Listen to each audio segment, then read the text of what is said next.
Cord. We are hosting Overcoming Dyslexia Book Club, and this is a book by Dr. Sally Shaywitz. And by we, I mean Dyslexia on Demand. This is a three-part book club series that you are welcome to with any involvement that you have with this book. It does not matter if you own the book. It doesn't matter if you've read the book cover to cover 10 times. We're very happy that you're here to learn more about this book because we see the importance of it. And we want to be able to really educate everyone along the way to where they get that. Can y'all hear me okay?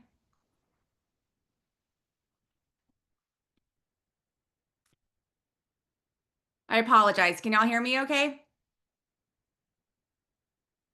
Some people, okay, I'm Now just going to I keep can the hear camera you. Can't off and talk. see I you. apologize. I apologize. I'm just going to keep my camera off and talk for a little bit if that's okay with you guys to where you can hear me. But to give you some information about Dyslexia on Demand, and there are some other ladies on the screen who also work for Dyslexia on Demand. My name is Brandy Blaylock. I'm the Director of Operations and Community Support. I'm going to allow Megan Pinchback to introduce herself as well as Lisa Patton. Hi, I'm Megan Pinchback, owner and founder of Dyslexia on Demand. Hello, my name is Lisa Patton. I am the Director of Finance and Marketing. And together, we also come with a lot of other people. We are a virtual dyslexia therapy company, and we serve over 300 kids around the nation, have a ton of students that we've served historically. We've been in business for about 5 years, and we are very committed to making an impact on children and adults that have dyslexia by giving them individualized instruction delivered by top-tier dyslexia professionals. We deliver a data-driven approach. As you can see, it's all virtual. Those are some actual pictures of our students meeting with their therapist, always one-on-one, and we are truly dedicated to each child's success. We have created so many resources for anyone who's navigating a dyslexia journey, whether that be a student, whether that be a parent, whether that be a teacher, administrator, advocate, attorney, adult. And we invite you to our website to view those as well as our social media channels. We are always putting out content like this as far as educational information because we want people to be informed. That's where the change is going to happen when all of us work together. So no matter what walk of life you are and how you're connected to dyslexia, thank you for joining us today. So first, I kind of want to go over why we chose this book. There are several books on the topic of dyslexia, but Overcoming Dyslexia is one of the critical staples that we are always going to see recommended. It is considered the Dyslexia Bible. It's one that we tell parents often when they first get a dyslexia diagnosis in their family. This would be a great one to read. It's going to give you all the nuts and bolts. And the reason we say that is it's really helpful because it's an intersection of anecdotal findings as well as scientific research. So you really get a comprehensive understanding as well as be able to kind of identify with the things that are in the book. It's not just a heavy research article. It's not just a parent's narrative. It is true combination of both. And the most important aspect is not only does it give you information about dyslexia, it also gives you the tools and a plan to help. And that's what we are very passionate about, is to ensure that families always have a way to help and something to go really work on. Because sometimes you will get a dyslexia diagnosis with that news and then be concerned. But really, it's about what comes next because there is hope. So a little bit of information about the author. The author is Sally Shaywitz. This is a picture of Sally Shaywitz. She is a professor of pediatrics and neurology at Yale University School of Medicine. She's also the co-director of Yale Center for Dyslexia and Creativity. As you can see, if you hear dyslexia, you're probably going to hear the name Sally Shaywitz corresponding with it at some point. She is very much a pioneer in the functional neuroimaging studies of reading disabilities, which, as you'll see today, is really that modern aspect of dyslexia that has really solidified how we intervene and how we understand dyslexia. She actually first wrote this book in 2003, and she released a second edition in 2020.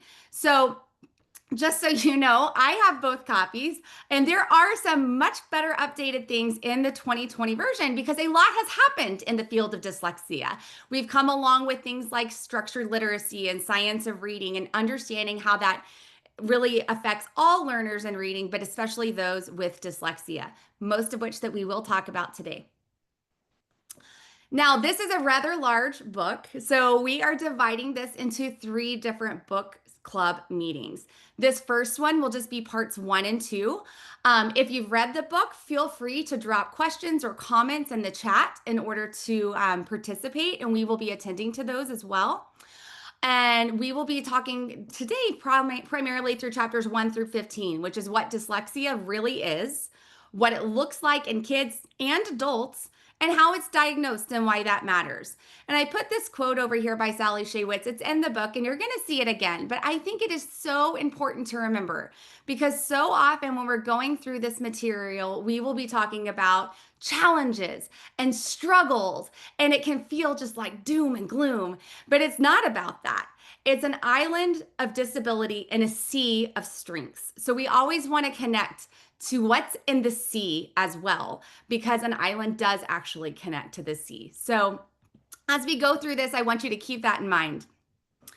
I also want you to keep in mind, who is your why? You're more than likely here because there is a person in your life affected by dyslexia. And even in the intro to the book, it is presented with these people right here, such as Caitlin, Michael, and Rachel. So I love these parts of the book because it really informs who dyslexia affects and the whole journey in a short little synopsis. So maybe you have a child like Caitlin who's just completed first grade. You're seeing early red flags. They're not reading the same as their peers. They're struggling. They're crying. They hate going to school. And Caitlin was a little girl that on her birthday blew out her birthday candles. And her wish was, I wish I could read. And her mom went up to her room and found her with Goodnight Moon on her bed, sobbing because her wish didn't come true. But the good news is Caitlin's did with intervention. There's also Michael, who's a high school student whose parents were really concerned. He was getting up there in age. He had a lot of academic and emotional problems due to dyslexia, but showed a big transformation in his college bound. And there's also the story of Rachel, who's a successful businesswoman, but was only reading at a 4th grade reading level. She had a hard time at business lunches. She couldn't read off the menu. And then she found out she was pregnant and she's like, I don't want this for my baby. All I also want to do is be able to read books to my baby. What can I do? And all 3 of these people were people that Dr. Sally Shaywitz mentioned in the book that she came in contact with and really went through the proper channels for intervention so that they did have that successful outcome. So as you're reading this book, if you're thinking about someone that you know is affected by dyslexia, I want you to think back to these 3 people and all this information, and also partner with us if you'd like to talk about ways we can make your story a success story as well. So to give a little overview of the history of dyslexia, I think this is always very important. We live in a world of information overload where so much information is thrown at us and we get loads of information about things on social media and we think, oh, this is something new. It's something recent. Dyslexia is this thing that's popping up because of COVID, because kids weren't taught to read. Nope, nope, nope. Could not be further from the truth. There's actually 19th century origins where researchers were finding word blindness in students and in adults as well. And it was very perplexing. There was that normal intelligence, like they could do all the basic tasks, but like when they had something to read or something to understand, it just wasn't working. And so that's really where that term dyslexia really got introduced, which is just a disconnect in language, of being able to express language as far as reading language.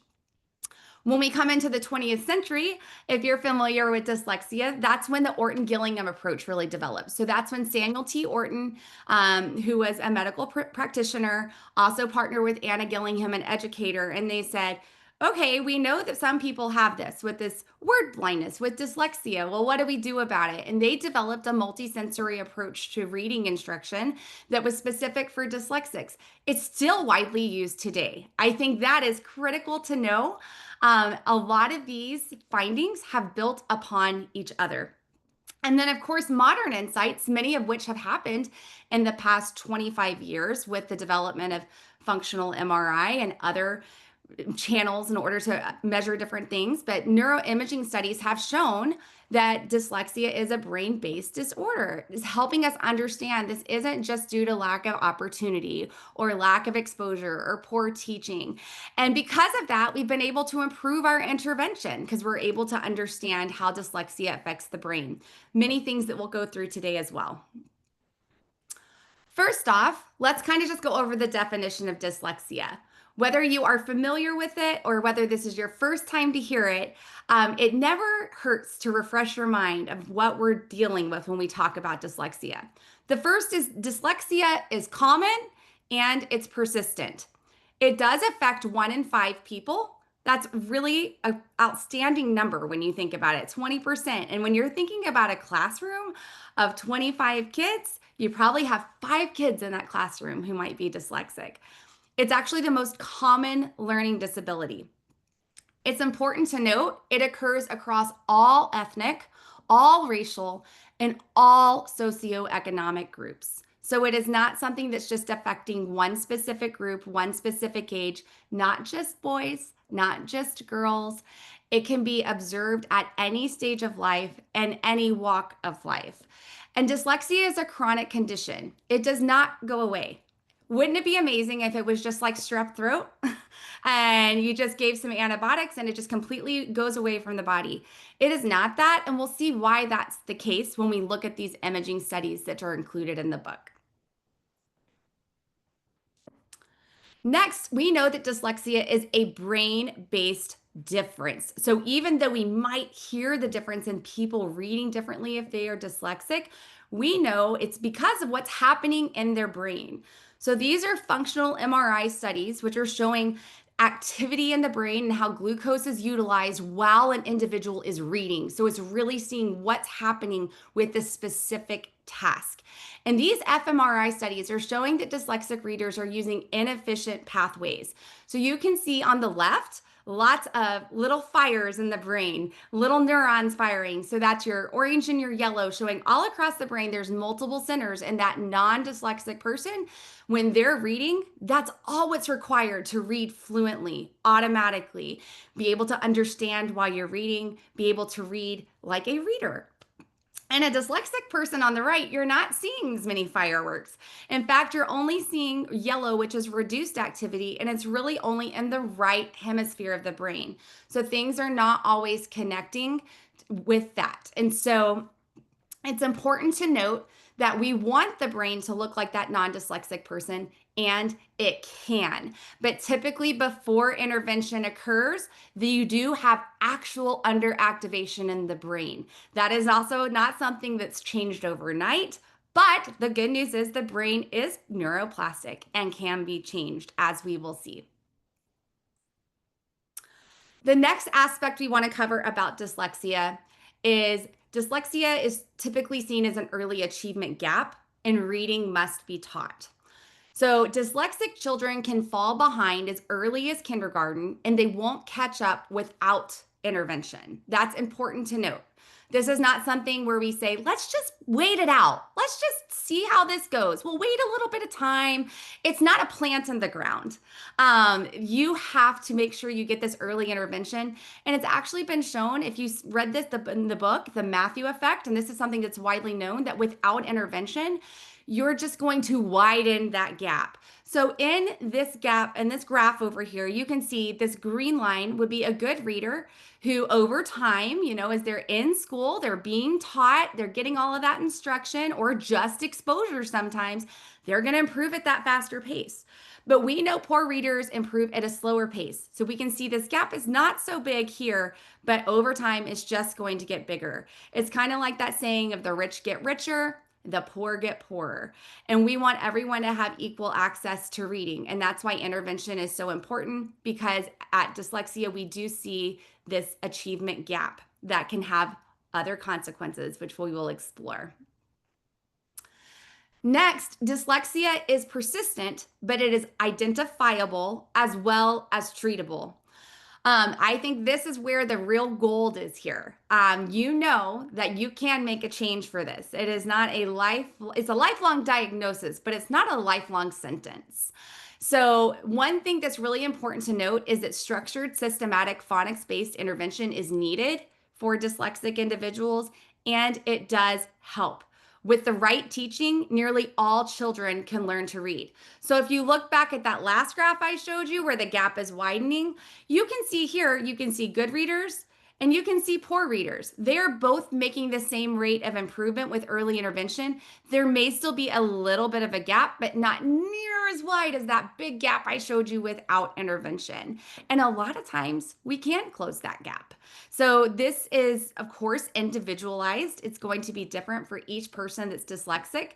Like I said, 1 in 5 people is dyslexic, but that doesn't mean they're all 20% of those are going to be the same. They're still even unique, each and of their own. So let's talk about the dyslexic individual. So we have this name of dyslexia. Let's put some faces to it. What does that look like in a person? We don't need to just look at their brain. We can't look inside everyone's brain all the time. What other signs do we see that say this person might be dyslexic or they are dyslexic? One is having unexpected difficulty. So oftentimes dyslexic individuals have average to above average IQs. They can be some of the most intelligent people. You will find this in history books, all that come across. Extremely intelligent, extremely brilliant people, but they were dyslexic because they just had that low reading ability. What's important to note is there actually is something that's always gone around about IQ discrepancy, and that's where the reading difficulty should be diagnosed with reading struggles alone. So oftentimes we can also see that someone may have a really high IQ, but still have reading struggles, even if it looks like they're an average reader. And so you don't want to take this wait to fail approach. You want to look at those reading struggles. If they're having those reading struggles and you're seeing that they may be having some compensation, this could be the signs of a dyslexic individual. Unfortunately, this is one that we often see. I know with the students that we take into our company is the social emotional impact of dyslexia. Oftentimes, dyslexia is not intervened at in that early phase. And so, therefore, kids are sitting in class. They're experiencing that widening gap. And guess what? They're not raising their hands and saying, I can't read, help me, help me, help me. Instead, they're sitting there internalizing that failure, saying, I'm so dumb. I'm not doing this. I can't do it. I'm going to go to the nurse. I'm going to go to the bathroom. I'm just going to act up. I'm going to be silly, having a lot of frustration, anxiety, low self-esteem, and coping behaviors simply because they can't read. And I implore you to think about your elementary school years and middle school years of when that switch happened, even for you, when you all of a sudden had more to do, more assignments to be independent on, more to read. And imagine what that would be like for a dyslexic individual who doesn't have access to read independently and can feel that frustration. But the good news is for dyslexic individuals that we've seen, there is hope for all. It's never too early, it's never too late, and intervention is successful. Moving forward, I want to cover the next set of chapters in the book that really goes over what reading requires and why it is so hard. Oftentimes, we think that everyone should just be able to read. It's just kind of a natural thing of life. Nope, nope, nope.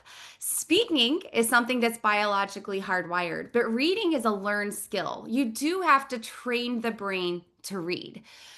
Sometimes there's a few unicorn kids out there that can pick up a book and it's like they just kind of teach themselves. That's very, very rare. Even a non-dyslexic reader still has to be taught to read in a very specific way, and that just increases in demands when the student has dyslexia.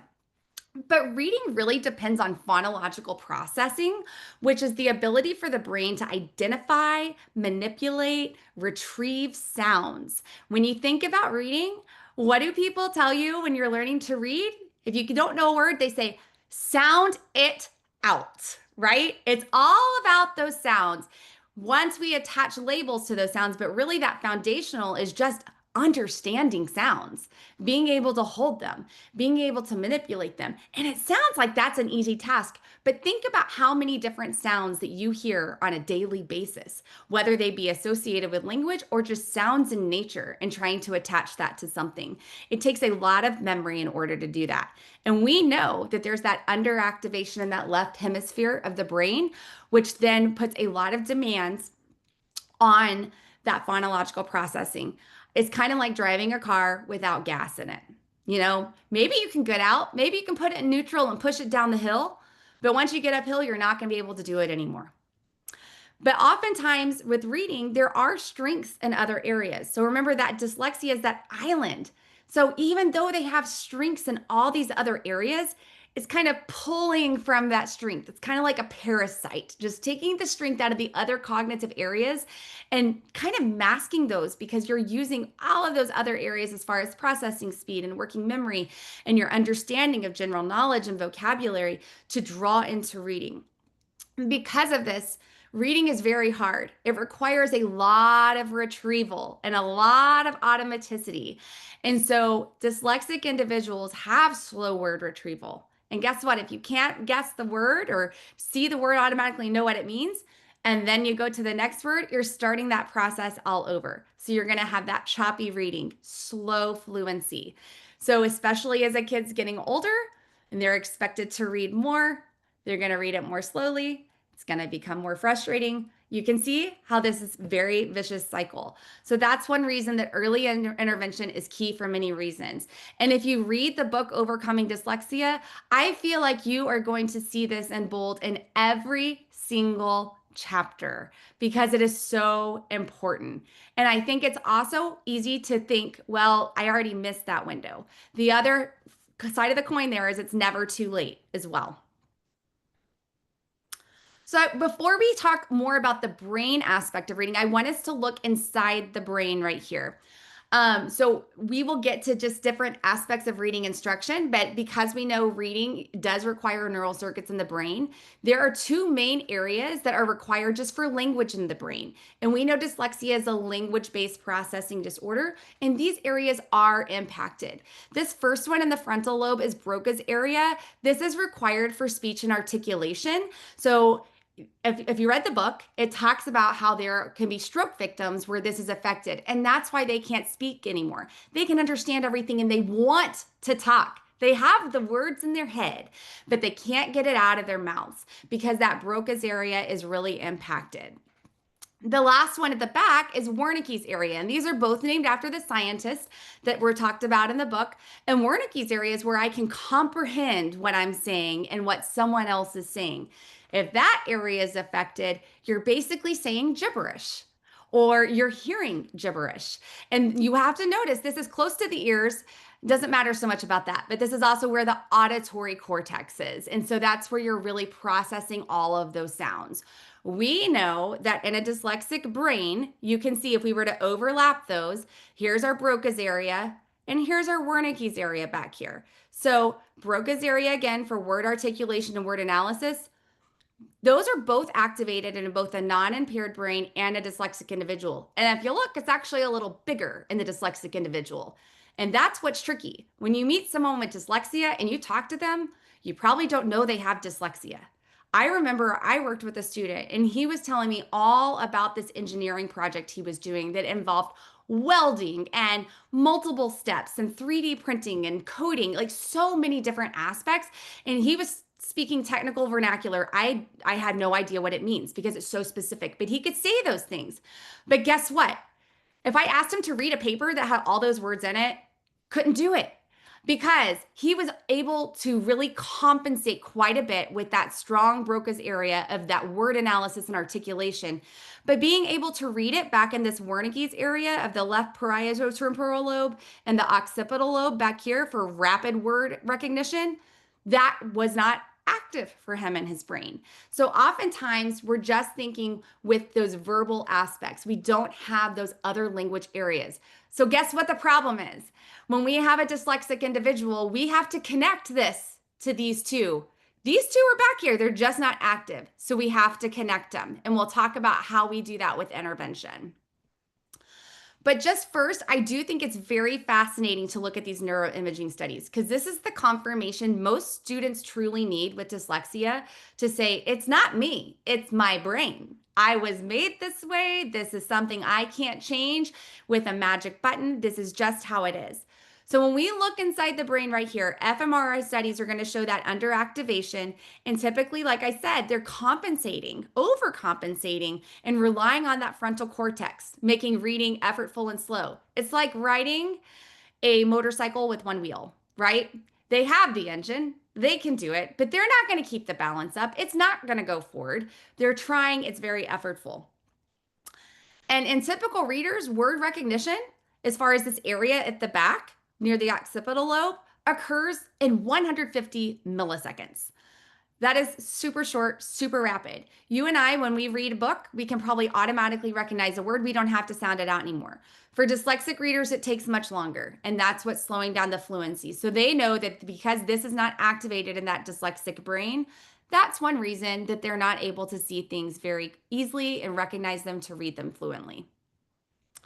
But again, the brain, like I said, is neuroplastic. It's not plastic like your Rubbermaid container, but it can be something that you can retrain over time. You know this because everyone on this screen, it doesn't matter how old you are, you've probably learned something new, maybe in the last 10 minutes in this presentation, maybe a new skill in the past year, maybe it's something just new, made a new friend. You're always acquiring new information that sticks in your brain. And we can do this for dyslexic individuals. And we can see this on the studies. So activation patterns can normalize with, I want to emphasize, the correct intervention. And what's listed in the book for correct intervention and what is we preach all the time here at Dyslexia On Demand is intensive, explicit, systematic instruction that is very individualized to the person. And when that is delivered with fidelity in the appropriate circumstances for that person, there is increased activation that occurs in that parietotemporal lobe. So you can see this would be your typical child that's reading. You can see those red spots in both the front and the back, like the last one. This is that child with dyslexia. You can see some red still in the front, nothing in this blue circle. That area is not being activated. But after they got remediation, you can see huge activation patterns back there and almost more than those typically reading children. So that's confirmation that dyslexia is biological, it's brain-based, and the brain can be retrained to where there is that hope for dyslexia. Feel free, by the way, if you do have questions or comments, you may throw them in the chat. I am monitoring that as we're going along. The next section I want us to cover is, okay, we know dyslexia exists. We know intervention helps. We know it's in the brain, but how do I find it? How do I get that label in order to understand? Do I know if I have dyslexia? It's not something that's just written on your birth certificate when you come out. It is something that has to be diagnosed. And there's a certain time, a certain approach, and certain areas that need to be assessed in order to make that happen. But the first thing is thinking about why diagnosis is so important. I want you to think about all the summer travels you have this planned this summer, and I hope they're fantastic.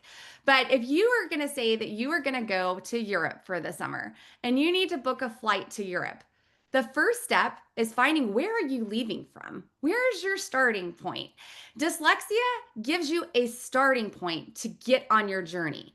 If you don't have a starting point, you're never going to reach the destination. And so this kind of puts you on the map of this is what I have, or this is what my student has, or what my child has, so we can get the correct intervention. Early identification of dyslexia can prevent that academic failure as well as that emotional downturn we talked about. So getting that diagnosis, yes, it is a label. So, everything has a label. Food cans have a label. A label is not a bad thing. It's just going to give you the information you need. So diagnosis is not always a label, but it's a tool as well. It's going to get you to where you're going to build those networks in the brain. But some red flags, if you're considering looking at diagnosing dyslexia, these are the ones that Sally Shaywitz mentions in the book. One is difficulties with phonemic awareness. That's what we talked about as far as being able to hold those sounds in the brain and identify them, manipulate them. And we'll talk about this by age group as well. The next is difficulties in decoding. If you put a word in front of someone and they cannot read it, whether it's a word they know or a nonsense word, even if you are a trained reader, you should be able to decode a nonsense word because you can sound it out because you have that ability. You know the structure of words. A dyslexic cannot. So that's a red flag.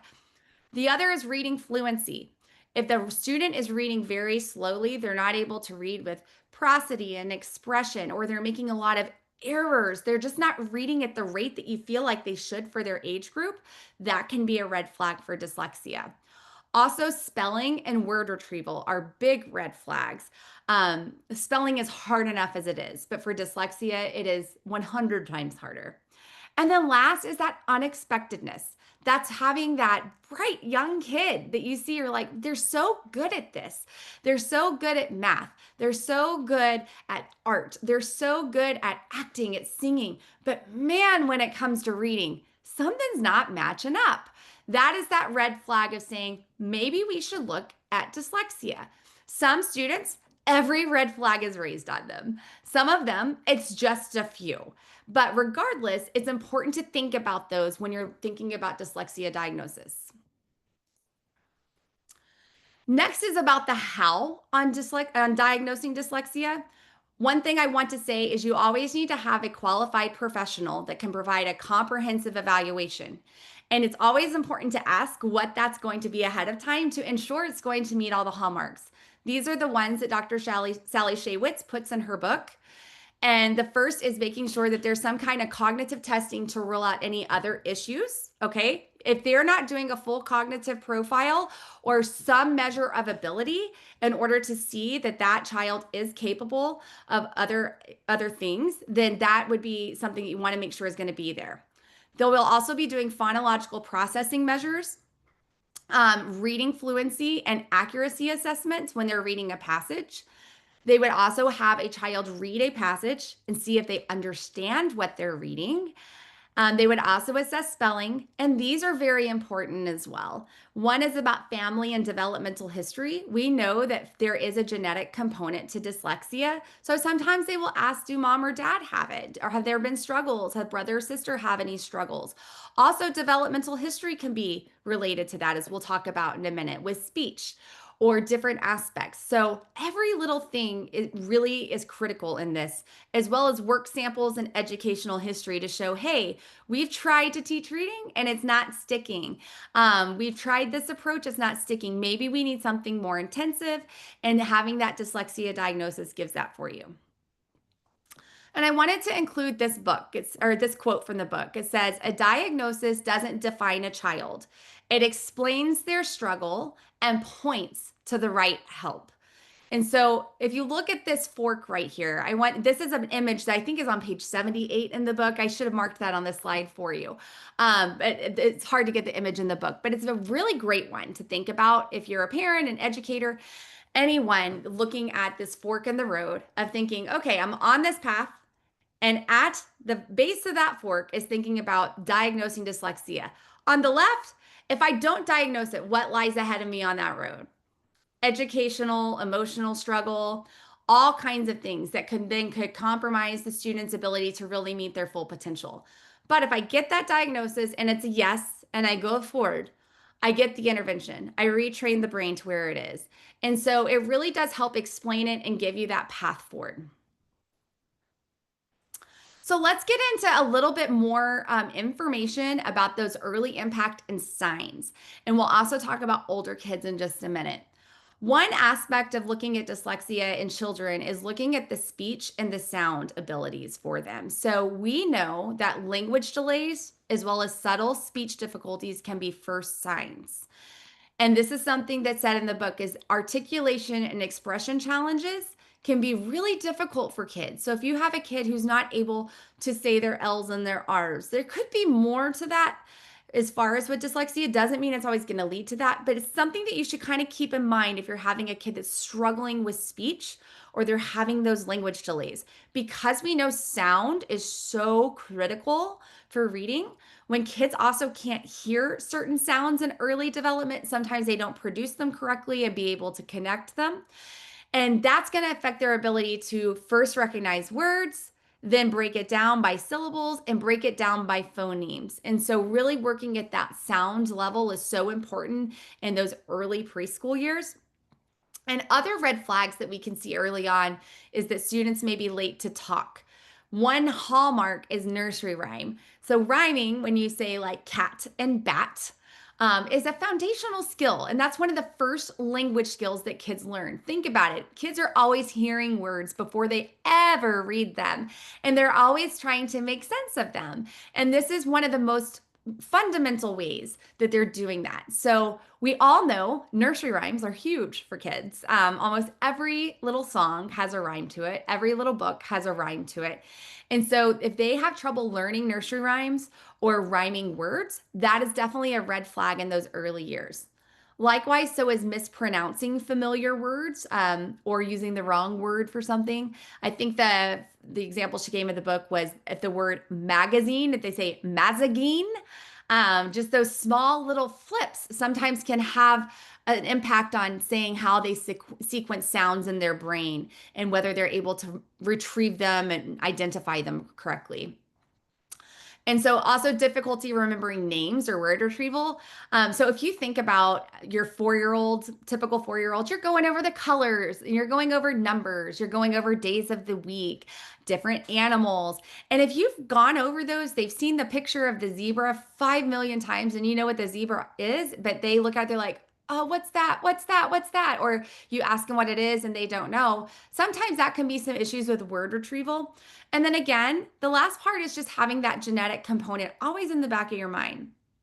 I wanted to cover the myths to dispel that she includes at the end of this section of the book, which is dyslexia is not just about reversing letters. We hear this all the time, don't we? Oh, it's just because they get their B's and D's mixed up. Do dyslexics do that? Yeah, they do. But sometimes other kids do too. Handwriting is such a developmental skill. And I'm speaking as a mom myself right now with a kindergartner, that handwriting is not his forte, but there's a lot of pressure put on kids for handwriting really early. And there's ways to really treat or to really make sure that they're getting that instruction. And sometimes those reversals work out. Sometimes it can be something more, but not all dyslexics reverse. And so that's important to note. It's not just reversing letters. It can be a component of it, but it's much more than that. It's much more about reading, much more about language comprehension. This is my favorite one to dispel as a lefty myself. People like to say, if you're left-handed, you might be dyslexic. And I really am not sure of the origin of that. It did not even cover that in the book, but I think it's because of the old saying, the people who are lefties are the only people in their right brain. And so like the left hemisphere is less dominant in a left-handed person. However, there's no studies showing that handedness is an indicator of dyslexia. The next one is a biggie too. A lot of people think, oh, boys, it's all about boys. My girls aren't dyslexic, and it can't just be in certain countries. The gender difference is a huge thing that is constantly being reevaluated. And I feel like it's one we dispel quite a bit.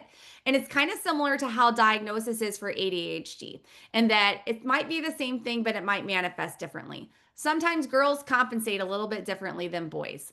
There's lots of emerging studies on this, and I found it fascinating that we'll talk about a little bit later on. She even included a chapter in the second edition here about the middle-aged women and the effect of estrogen on cognition and how that can affect dyslexia diagnosis as well. And the other is dyslexia is not just a developmental lag. It's, again, if it was a developmental lag, we could say, let's just give it some time and it'll get better. We know that that's not true. That is definitely a myth in those early years. So let's go ahead and look at the dyslexia throughout the years as how it might look in different grade levels. I know many of you who registered are school teachers or therapists at schools, and many of you are parents. And hopefully this will hit whatever walk you are in professionally or with your family to where you can really see how this might manifest differently. This is something that she puts throughout the entire book. So I would invite you to, you can even skim back and find the sections that have your child's age group and be able to expand upon them. But I really wanted to kind of go over these because it's very important to see this transition and how this occurs. Because dyslexia can be seen at any age. Sometimes it's more prominent at one age than another, but it's important to know what to look for. So like we talked about before, at preschool and kinder, this is where that delayed speech and rhyming challenges, naming letters in the alphabet. A lot of times kids can sing the alphabet from A to Z with such beautiful, cute little voices. But if you stop them at K and say, hey, what letter comes next? You know what they do? They go back to the beginning of the song and go A, B, C, D, and they wait till they get to K and then L, and then they don't stop. They keep going because they're used to this song. So that's a great little way to kind of probe in that. Also, they may confuse similar words. Like if they're watching the news, I'm in Texas right now and the Dallas area, and we've gotten a tornado watch, I think the past 3 nights. Sometimes you might hear a kid call a tornado a tomato, a volcano. It's something that could be associated that sounds very similar, but it might be similar words that they're kind of confusing. I do want to say this can be a very cute thing for kids too, right? So it's sometimes it is appropriate and they kind of grow out of it. But some kids persist on confusing the similar words. And so that's something that can be attributed to dyslexia. And what's really important is this quote down here is at this age, sound sensitivity is the clearest red flag. So if they're not able to manipulate those sounds and hear those individual sounds, that's where you might want to start thinking about that. If you go to a kindergarten classroom, they're going to give them a CVC word such as bat and expect them to go ba, ah, t, and segment those sounds to hear those individual sounds. When you're moving up into elementary school, and I also want to honor this is the window of time where all kids are learning to read. And so this is where sometimes it can take a little bit more parsing out because are we just needing more instruction or is it dyslexia? But again, always think about these flags. Grades 1 through 3 is sounding out those simple words. Hopefully they've mastered those sounds in kindergarten and now they're trying to sound them out. They have really poor spelling or they're guessing at words. They get really slow, error-prone reading. And this is the age where it's always like, let's have small group reading. Jimmy, will you read aloud to the class? And a dyslexic student, that is a nightmare for them. They don't want to read out to the class. They're never going to read out loud. So this right here is this critical window for intervention. And this is what you'll find with a lot of dyslexia curriculums too, as well as diagnosis, is they'll say about age 7 into first grade is really when we go. There's still things to do here earlier. So I don't want you to think you can't do something here. But this is where we see the bulk of kids start kind of really getting those red flags. Now, I just said most of our kids right here are in that learning to read phase. Now we're reading to learn when we get to that upper elementary into middle and high school. And so now in grades 4 through 6, dyslexia is manifesting by a student who may read below grade level despite strong thinking skills. So it's a student that obviously, usually what they want to do is they want to articulate their answer. As far as if they're asked a question, they want to raise their hand, they want to answer it, and they want to be very excited. But if they say, "Can you read this section to me?" No, they don't want to read it. They can think about it, or if someone reads it to them, they're happy to think about it, but reading is not the gateway to that. They also struggle with decoding and fluency, and that leads to poor comprehension and poor spelling. So as this volume of reading and writing is increasing, guess what's happening? Their confidence is tanking because these are the things that are so hard for them. Their brain does not have the equipment to do that. It has the equipment, but guess what? It's not plugged in. There's no electricity to those areas of the brain. So reading to learn becomes harder when they're still learning to read at this age. And then as we transition into middle school and high school, this is where students are reading slowly and silently oftentimes. This is where independence is really the key to the classroom. And these students don't have the tools they need to be independent when it comes to reading assignments. They're really having difficulty with those dense texts. Once they loved math, and now they have to read word problems in their math class, and they don't even love math anymore. And then they also have to take a foreign language. Like, let's just talk about real torture for someone who's dyslexic now to not only be able to do English reading, but now they're supposed to read a foreign language. And they also have timed tests, so they're a slow reader. And so it becomes very difficult for them. They have great verbal output, but very poor written output, which all leads to increased anxiety. And this truly is where we see the emotional toll of dyslexia. So now that you kind of know what that looks like, do I evaluate or not? Like, do I say, maybe it's not enough. Maybe I don't do it. Or do I say, I think I should? This is, again, that fork in the road. And I love that Sally Shaywitz says this word for word, like we always say, which is trust your gut. You know your child.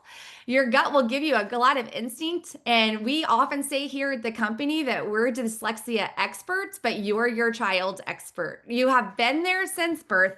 You know what they are capable of. You see the struggles every day. And so therefore, parents are often the first to recognize that something isn't right. Now, if you're an educator joining our call, I don't want you to feel like that means you can't say something. Oftentimes, there are educators that know better, and parents don't know this information. They haven't read this book. No one's talked to them about dyslexia. But if you see a flag, it's always good to plant that seed because a diagnosis is going to give that those appropriate tools and get that child to their destination by recognizing their starting point. But it's important to know that those subtle signs are often going to show up long before school flags a reading issue. All right. So don't wait on the school. If you're in a school and you know there's one, talk to the parents, but you don't have to wait for the school to tell you that. As a parent, you have the right to say, I think this might be an issue. And I want to really hone in on this one. I love the way this was put in the book. If your child is bright but struggling to read, don't wait, investigate. Really just dig deeper. It's not going to hurt. Worst that happens is they say, actually, she does it. We just need to make sure that she's having some more practice or different type of reading instruction. But oftentimes, your gut's going to be right. So it's not going to hurt to get that evaluation.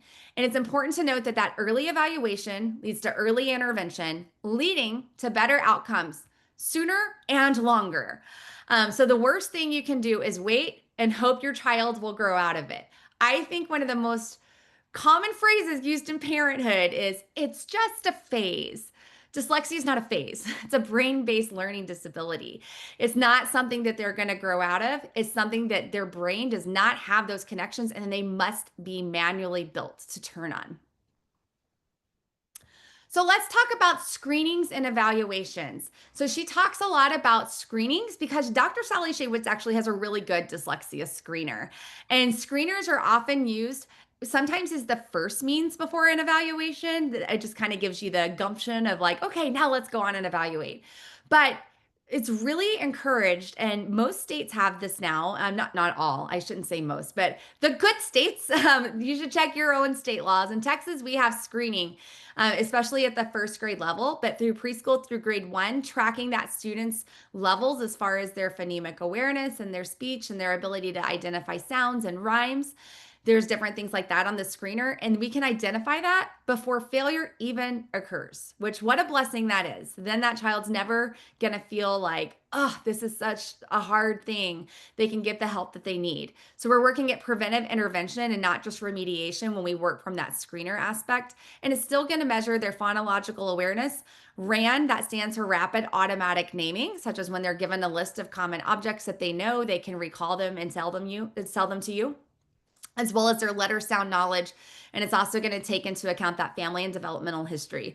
And screening is basically like if you have a giant flood in your house, wouldn't it have been nice to know the leak was there all along? You could have fixed that a lot better because then once it floods, you're totally tearing up everything and demoing. And now you have caught the leak before the flood by screening. Moving on to the evaluation piece, this is going to be where you're going to get a clear evidence-based diagnosis. This is where the actual diagnosis of dyslexia will come in. It's important to note that screening does not lead to diagnosis. It may lead to intervention, but you really need a full evaluation to get that diagnosis. And that's going to help guide effective instruction because it's going to be much more in depth, as well as unlock accommodations. And we will talk so much more at our next meeting about intervention and accommodations, but just know that evaluation is the means to get there. Not to mention, I think it's really helpful to note an evaluation can validate a child's experience. How often in life have you had something that you're like, oh, now that makes so much sense. Now that I know that, I can understand why this happened. Same thing for a dyslexic child. They say, okay, I'm dyslexic. That's why I'm struggling to read. It's not because I'm lazy. It's not because I'm not trying hard enough. It's just because of that. So this diagnosis really does validate that. And an evaluation will measure many of the same things as a screener, but at a much more in-depth level. And so we're also now looking at decoding accuracy and fluency along with that phonological processing. Now we're going to assess reading comprehension, spelling, and written expression, still looking at that rapid automatic naming, as well as oral language skills. And again, this is also where that cognitive piece comes in that they talked about to make sure that that ability is there and it is a reading struggle.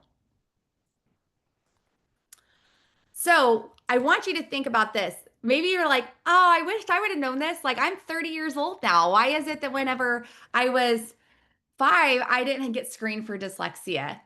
Is it too late? It's never too late. Dyslexia can go unnoticed or dismissed until the demands outpace the coping strategies. So that's oftentimes why sometimes we get a middle schooler that all of a sudden they get a dyslexia diagnosis because they may have had amazing coping strategies all throughout school in order to get to where they need to. And now their assignment load and the complexity of their assignments is so much. And it's like, why is this? It's because it was dyslexia all along. And now we just can't run away from it any further. Especially this is true for kids with strong reasoning, memory, and verbal skills. And you can see that this can lead to kids avoiding reading intensive classes or careers. So getting that evaluation, even middle school and high school, can really change their trajectory for the rest of their life based upon, okay, I know this. So I know that I am evaluated for dyslexia. I have a diagnosis. So yes, I can go to college as long as I have these things in my court. I can do this career as long as I know this. But it's always important to note at some point, kids with dyslexia or adults with dyslexia, they will reach a point where they can no longer fake it till they make it. Those demands are going to increase. And so it's a key time to evaluate for accommodation.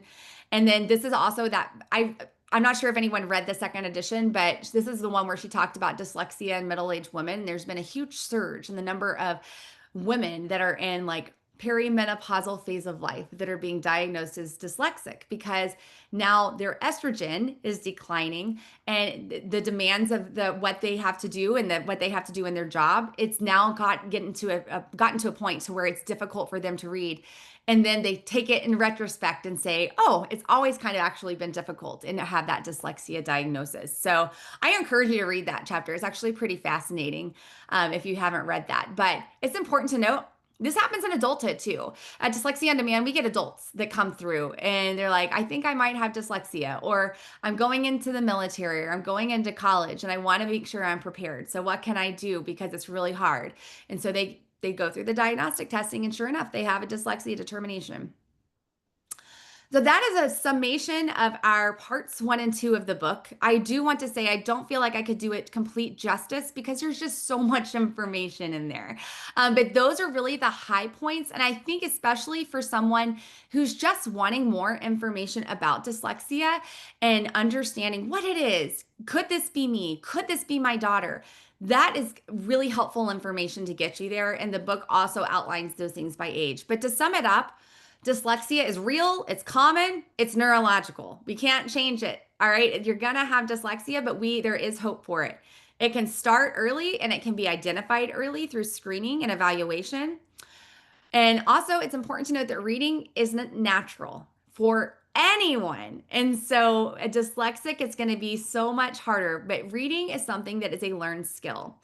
Science offers clarity and hope. Hopefully you remember that from those really amazing brain pictures showing that intervention does be able to have that. And then diagnosis brings direction. And then dyslexia is often hidden, especially in the bright and verbal people. And dyslexia is a profile of strengths and challenges. Remember, it's that island of weakness on a sea of strengths. So something to keep in mind. And I wanted to put this little image here because you notice I talked about how dyslexia is your starting point on a journey. Once you have that label, you can reach the destination at the full potential. There are hallmarks along the way. No one's going to take a 20-hour road trip without stopping. Even if you have an electric car, you're going to have to stop and plug it in, right? So you're going to go along the journey for dyslexia intervention in the next portion. So this portion was of the book club was of parts 1 and 2, which is chapters 1 through 15. If you want to read ahead for the next portion, it's parts 3 and 4 that we will cover. We will send an email out along with this afterwards with the recording, with that information, and a link to the next meeting. But I did not want to leave today without talking a little bit about maybe your child's journey or your journey. So, if today's discussion sparks some questions or curiosity about your own child's reading challenges, you can book a free consultation call with our team. Megan meets with parents daily, many parents daily, and they're always just like our therapy services are one-on-one. Our meetings are one-on-one with you. In fact, we invite you to bring that evaluation if you've had it, bring any data you have about your child, and we can discuss that about your needs. We can talk about whether testing is the right step, or if you have testing, how intervention can work and what intervention should look like and what progress can look like, and really talk to you about the kind of support that can actually change lives, whether that be with us, whether that be with your school, just to make sure that you are able to really get all the right information to help your child. We are always in the business of informing, not selling. We want to make a huge impact in the lives of children with dyslexia. It does not matter if we ever meet your child. We will feel so encouraged and so grateful to be part of your journey just by offering even one tidbit of advice. So don't hesitate to reach out. I'll include some information of that in the email that we send out after this as well. Additionally, we do have more resources for you that are kind of specific to the things we talked about today. One is we talked about evaluation. Oftentimes, it can be really stressful to find someone who can evaluate your child in your area. And then you get the news of the price tag and the 6-month waiting list, and you're like, but I'm ready now. We do offer testing. And it's all testing that's conducted by an educational diagnostician who's also a certified academic language therapist. Our testing meets all of the criteria mentioned in the book, as well as provide some very specific recommendations and accommodations for your child. What's important to note is it's virtual administration. We use tests that are normed for virtual administration. We have done this now for several years, and we have the data to show what amazing things we can do with therapy from testing and having that baseline. And many of our parents who come to us, even for testing only, are able to take those reports to the family, or I'm sorry, to the schools and get the services that they need. So we will definitely let you know about testing. Another thing is experienced dyslexia. If you've ever heard about a dyslexia simulation, we offer this live once a year. We do have a recording of it, and I'm happy to send that out to you for you to watch it, but I need to tell you, you really got to join live. It's really the best way to do it. And it's long for a reason. It's like 2 hours long, and you're going through tasks that are described like what they are in the book, as far as with reading, where you're having to decode words that don't have any sense to them whatsoever, because that's what it feels like to be dyslexic. But it provides a lot of empathy and insights into life with dyslexia. So we always provide a recording, and we can send you that recording. I would encourage you to register for our next one. We always do that around January, February. If you're on our mailing list, just pay attention. You'll get to that. And the last part is, I think one of the best things you can do is learn from those who walked in this journey before. And so Megan, our founder, hosts a podcast with an advocate, one of her professional advocate friends, and it features dyslexic individuals of all ages, as well as their backgrounds, and tells their stories. There have been some amazing people on there, kids, mothers, career people that have really embraced their dyslexia. So that is the Don't Call on Me Dyslexia podcast. It's on anywhere you can find a podcast. So you can download that and listen to some episodes. And it's very kid-friendly too. So it's great if you have a child navigating dyslexia, you can do that. Someone asked if we ever do the experience of dyslexia for school district professional development days. We do. We have done that for a few. So we would be happy to talk with you about that. I think that's great that someone put that in there and is thinking in that direction.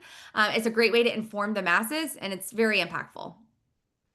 So that said, that is it for today's presentation. If we have any questions, I'm happy to take those now. You can either put them in the chat, you can unmute yourself, but I do want to just go ahead and tell you thank you so much. And our next session is going to be on Tuesday, the 24th. And again, that's going to be parts 3 and 4 of Overcoming Dyslexia, the second edition. And that whole theme of that, both of those parts, is how to help students with dyslexia. So I gave you lots of information today. Next time, it's more practical, tangible tips. But thank you so much for joining us. I'm going to go ahead and stay on for any questions or comments. We would love to hear from you. And I also just want to thank Brandy. You've done an exceptional job on this presentation. And I'm really looking forward to the rest of it. Thank you. I'm sorry I had to have my camera off for some of the times. I wanted to make sure I could connect with you guys easily. So, any other questions? I had a quick question. I missed, there was a slide that said the worst thing that you can do for your child, and then I was about to write it down and then it went to the next one. It was towards the end. It was probably about weight or see if they could grow out of it. It Oh, was good. something like that. The You worst think- thing you can do is wait and hope your child will grow up. Yeah, yeah. I wanted to write that down because I have a lot of people ask me that kind of thing. Right. And I think using that don't wait, investigate. That's a great little rhyme. I wrote that down. Yeah. Perfect. Perfect. Good.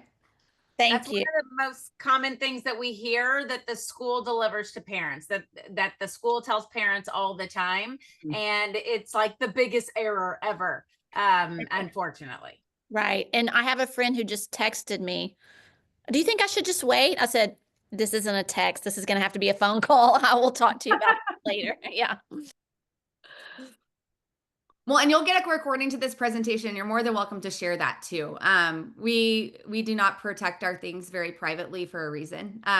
We want everyone to have access. So if you know someone that would benefit from this information, please feel free to share. And I love that you said it's a phone call. It's definitely a phone call. We tell parents that too. Like, let's hop on a chat here. Sometimes an email is not going to be the real help you need to get where you need to get.